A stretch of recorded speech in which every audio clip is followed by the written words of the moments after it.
everybody, Thomas Driver Cassie coming at you another episode of ATtalks. This is our simple rehab series. This is episode 2. The first one was why you suck at rehab, a couple different things why you might suck at rehab. And then episode 2 is simple progressions. So when I was a student and when I was in early career, I still am an early career athletic trainer, but when I first started that first job, I was a solo AT.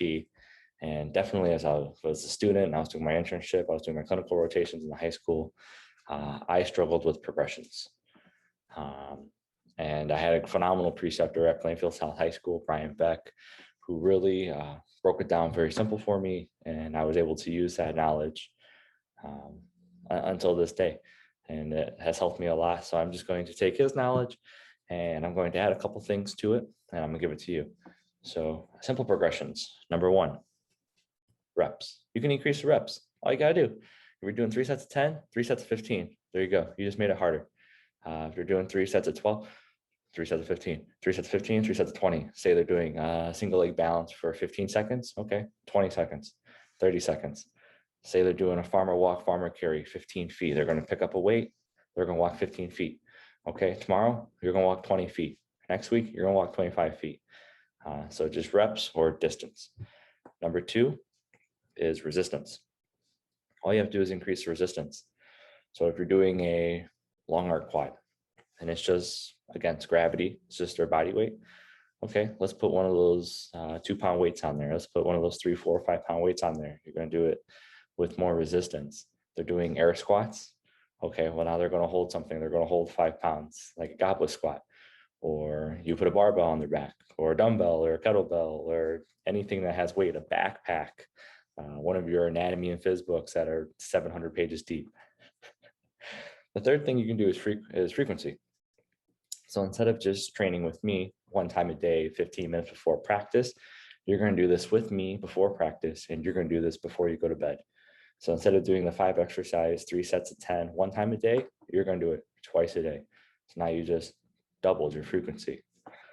Number 4 is rest periods. So my kids like to take their time. They like to play on their phone. They like to open up Twitter, TikTok, Instagram, Snapchat, call people, FaceTime, all that stuff. So it might be 6 exercises. It might be a heel toe walk, a heel walk, a calf walk, a monster walk, a diagonal step, a side shuffle, 3 sets, 20 feet down and back. And it should take them 5 minutes, but it takes them 10 minutes. So next time hey, put your phone over there.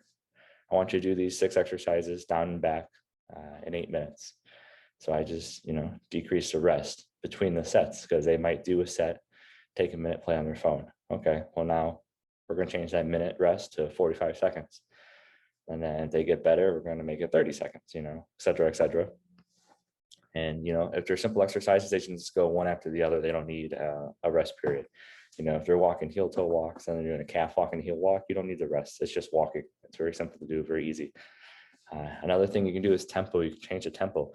So if they're doing body weight squats and they're going at their regular tempo, down, up, down, up, down, up. All right. Hey, we're going to slow it down. I want you to do 3 seconds down. 1, 2, 3. Hold it for a second. 3 seconds up. 1, 2, 3. Or you can do faster. Hey, I want you to go faster, faster. Down, up, down, up, down, up, down, up. Works very good with a very wide spectrum of exercises. Another thing you can do is you can go from an isometric motion or movement to a compound. So earlier I mentioned like a long arc quad or like a straight leg raise or like a calf raise. Okay, well, how about squats? Squats are compound. You're going to use multiple joints. You're going to use multiple muscle groups. So you go from an isometric, kind of like we're just focusing on the quads, or we're just focusing on the hamstrings, or we're just going to focus on the gastroc or the glutes. We're doing clams for the glutes, right? All right, well, now we're going to hit a squat and we're going to hit 4 of those muscle groups all in one movement. They're going to perceive it as a lot harder.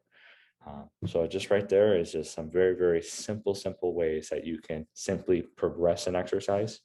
Or if they're crushing their exercise, you can move on to a harder exercise. Not all exercises are equal in terms of how hard they are. So you can up them. You have an ankle sprain and you say, hey, tonight you're going to do some ankle pumps. You're going to do some circles. You're going to do some alphabets. Okay, the next day they come in and you throw them on some 4-way ankles. You do a little bit of balance stuff. All right, well, 3 days later, they might not need some balance up and some forward ankle stuff. They might need, some squats and some functional things and some dribbling techniques and some cutting and some running and some stopping and some jumping. So you can just progress from simple to harder exercises or more functional movements, compound movements.